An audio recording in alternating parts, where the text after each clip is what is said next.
دکتر محمد مصدق از سال 1330 تا 32 نخست وزیر بود. پیش از این به عنوان نماینده مجلس قانون ملی شدن صنعت نفت را که تا آن زمان در اختیار استعمار انگلیس و شرکت بریتیش پترولیوم بود در مجلس تصویب کرد. بعد از اینکه دکتر مصدق نخست وزیر شد، قانون ملی شدن نفت را اجرایی کرد. سپس دولت بریتانیا در دادگاه دیوان لاهه علیه دکتر مصدق اقامه دعوا نمود. مصدق در دادگاه لاهه و شورای امنیت سازمان ملل متحد از حقوق مردم ایران دفاع کرد و پیروز شد.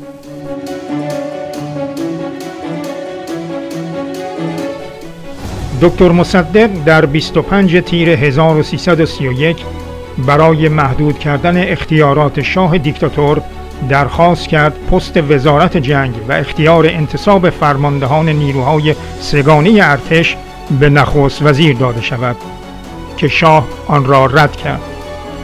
مصدق بلافاصله استعفا داد، اما به حمایت از دکتر مصدق تظاهرات و اعتراضات گسترده‌ای شهرهای ایران را فرا گرفت و هرچند مأموران شاه در صبح 30 تیر 1331 با شلیک گلوله تعداد زیادی از مردم را به قتل رساندند، ولی در اثر پایداری مردم مصدق دوباره نخست وزیر شد و شاه با درخواست‌های او موافقت کرد. دولت بریتانیا که کینه عمیقی نسبت به دکتر مصدق داشت، در روز 28 مرداد 1332 همراه با سازمان جاسوسی CIA امریکا و با کمک ارتش شاه و روحانیون و راه انداختن دستجات اراذل و اوباش با یک کودتای ننگین دولت ملی دکتر مصدق را ساقط کرد و شاه که 4 روز قبل از ایران فرار کرده بود مجدداً توسط استعمار به ایران بازگردانده شد. دکتر مصدق همراه با وزیر خارجه و یار وفادارش دکتر فاطمی زندانی و سپس تا آخر عمرش در سال 1345 در قلعه احمدآباد تبعید شد.